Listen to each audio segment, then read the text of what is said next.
એ જ પ્રામાણિકતા કે જે ભગવાન સ્વામિનારાયણે શિક્ષાપત્રીમાં આલેખી અને સૌ કોઈ ભક્તોના જીવનમાં તેમણે આત્મસાત કરાવી, એવું આપણા સૌ કોઈ માટે એક આદર્શ રૂપ હોય, એક આદર્શ પ્રેરક સ્વરૂપ હોય તો એ છે આપણા નારાયણ મામાશ્રી, કે જેઓ શિક્ષાપત્રીના એ 212 શ્લોકને જીવતા હતા.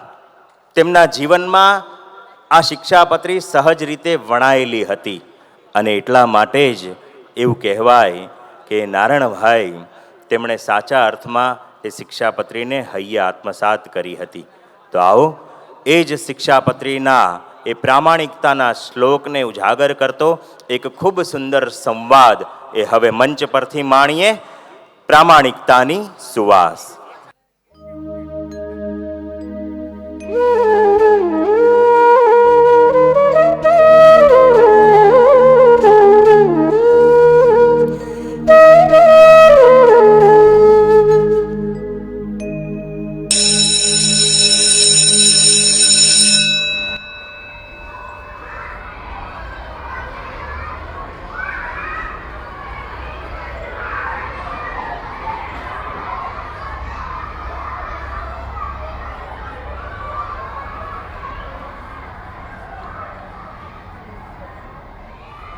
તમે સ્પર્ધાત્મક પરીક્ષામાં ગમે એવડો મોટો ગુણાકાર હોય, સરવાળો હોય, ભાગાકાર હોય, બાદબાકી હોય, વર્ગ હોય, એને ઓપ્શન થી કાઢતા શીખવાડી દેશે. કઈ રીતે?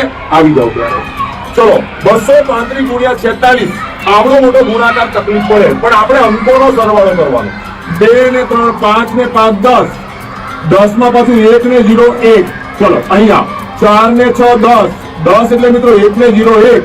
આ બેનો ગુણાકાર 1 એકા 1. તો જવાબના સરવાળામાં પણ એક જ થતો હોય ભાઈ, બરાબર? જોઈ લો 1 ને 8 9 ને 1 10, 10 એટલે 1 ને 0 1. તો આ આપણો જવાબ કેવો કહેવાય? સાચો કહેવાય.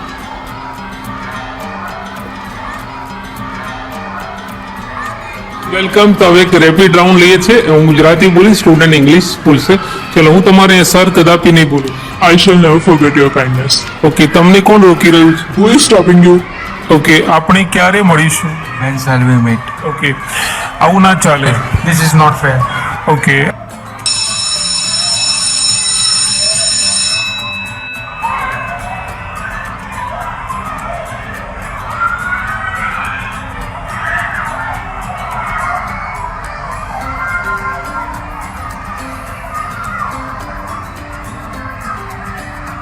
અરે આ રિસેસમાં પણ હવે નવરાશ નથી મળતી. દરરોજ કંઈક ને કંઈક કામ ઊભું થઈ જ જાય છે. હા, જુઓ ને, આ નિયમમાં રહીને પણ બધું ક્યાં થાય છે.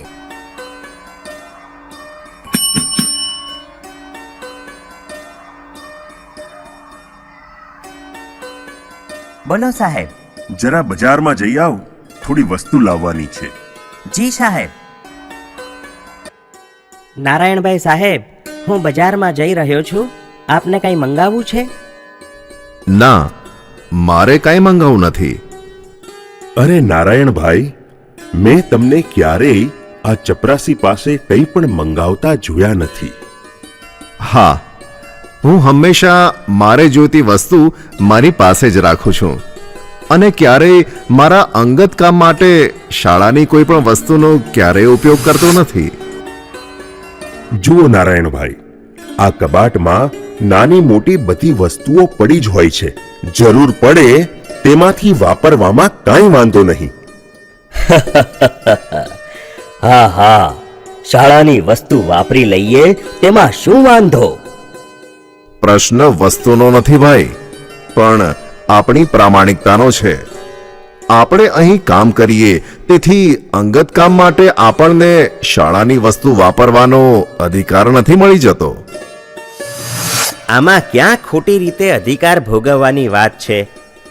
આવા એકાદ બે કવર કે ટાંકણી વાપરીએ એમાં શાળાને શું નુકસાન થવાનું છે? ભાઈ, મારી નીતિમત્તાના સિદ્ધાંતમાં એ વાત ન આવે. કાગળ કવર તો શું, મારા અંગત કામ માટે હું તો શાળાની પેન પેન્સિલ પણ નથી વાપરતો. મોટા ભાગના તો હંમેશા અહીંથી જ લે છે. એ જ તો દુઃખની વાત છે.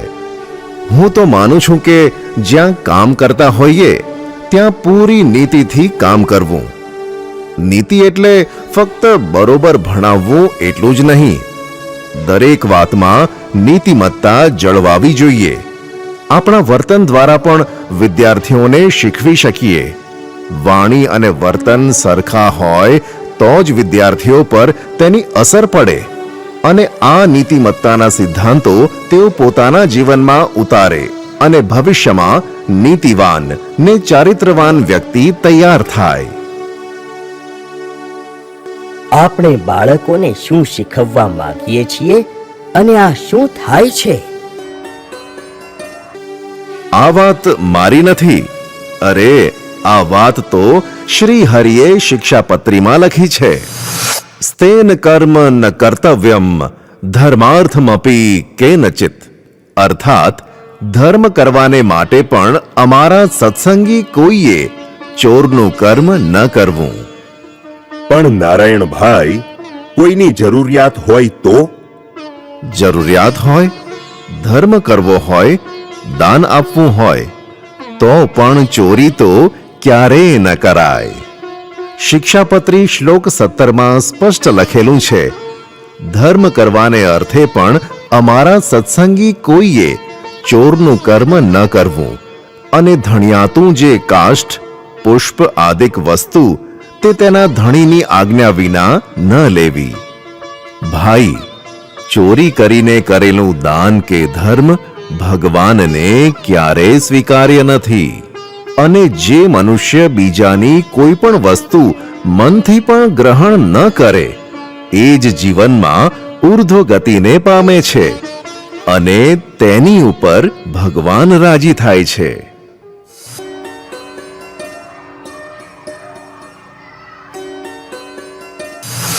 આજે આપણને એક મહાન નીતિમત્તાનો સિદ્ધાંત શીખવા મળ્યો. મારી ભૂલ હતી. હું ઈમાનદારીને નાની બાબત સમજતો હતો. આજથી હું પહેલા પોતે ભૂલને સુધારીશ ને પછી બાળકોને શીખવાડીશ. જો જીવનમાં પ્રામાણિકતા રાખવી હોય તો આ વાત હંમેશા યાદ રાખજો. ચોર, પાપી, વ્યસની અને પાખંડી માણસ પોતે તો બગડેલા છે અને તેઓ બીજાને પણ બગાડે છે. એવા લોકોનો સંગ ક્યારેય ન કરશો, કારણ કે આપણે જેનો સંગ કરીએ એવા જ આપણે બનીએ છીએ. આપણે હંમેશા શ્રી હરિ સ્વહસ્તે રચેલ શિક્ષાપત્રીના માર્ગે ચાલીએ.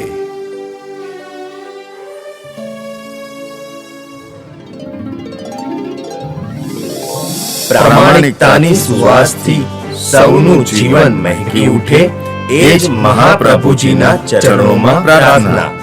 ધર્મ કે દાન ના કરવાને માટે ક્યારેય ચોરી ન કરવી અને જીવનમાં પ્રામાણિકતા રાખવી. ચોર, પાપી, વ્યસની અને પાખંડીથી હંમેશા દૂર રહેવું એ જ સાચો નીતિવાદ છે. જય સ્વામિનારાયણ.